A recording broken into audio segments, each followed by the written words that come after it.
Bonjour à tous, voici la minute du bonheur. Et aujourd'hui, la moisson d'une bonne nuit. Vous savez maintenant vous endormir dans la paix et faire appel à votre moi réel et parfait. Mais encore, faut-il savoir écouter au réveil sa voix qui parle en vous. Des écrivains le font d'instinct, qui, les yeux à peine ouverts, saisissent leur stylo et notent les idées qui leur sont venues en dormant. Ils reconnaissent que ce sont les meilleurs. Comment vous y prendre pour cueillir, vous aussi, cette précieuse moisson? Il faut d'abord, avant de vous précipiter dans le quotidien, consacrer quelques minutes dans le silence à préparer votre journée. Les croyants ont la prière, mais elle n'est malheureusement que machinale dans bien des cas. La plupart des gens se comportent plus raisonnablement envers les objets qu'envers eux-mêmes.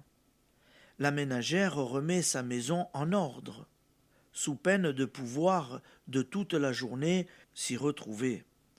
L'automobiliste veille à ce que sa machine ait l'essence, l'eau, l'huile nécessaires à sa marche.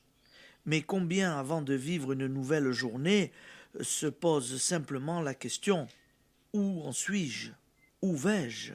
Votre moi, invisible et parfait, est prêt à vous répondre. Il vous donnera de là sur quel vous vous accorderez de la paix et des activités fructueuses.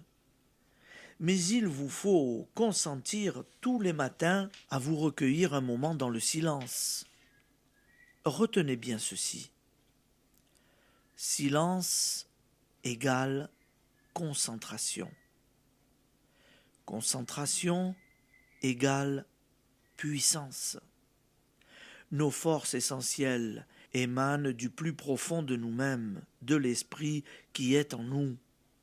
Nous recueillir dans le silence, c'est nous abreuver aux sources de toute inspiration, c'est reprendre nos forces, retrouver la bonne direction. Quand on se recueille, on écoute, non pas les bruits extérieurs, mais une voix intérieure. Si ténue que la plupart des gens, vivant dans une agitation perpétuelle, ignorent même qu'elle s'efforce de se faire entendre. Cette voix, le poète l'appelle mon plus secret conseil. Les croyants, la voix de Dieu qui est en eux. Beaucoup d'autres qui l'ont entendue parfois dans le danger ou l'inquiétude, la nomment intuition. Au réveil, pendant quelques instants, laissez la parole à ce conseiller subtil. Application. Chaque matin, et même au cours de la journée, lorsque vous êtes inquiet, indécis, faites silence, recueillez-vous, écoutez la voix intérieure et obéissez-lui, car il est une vérité contrôlée. Lorsque l'homme écoute, sa voix intérieure lui parle. Lorsque l'homme obéit, sa force intérieure agit pour lui. Merci de rester avec nous, passez une bonne journée et à demain, amis auditeurs.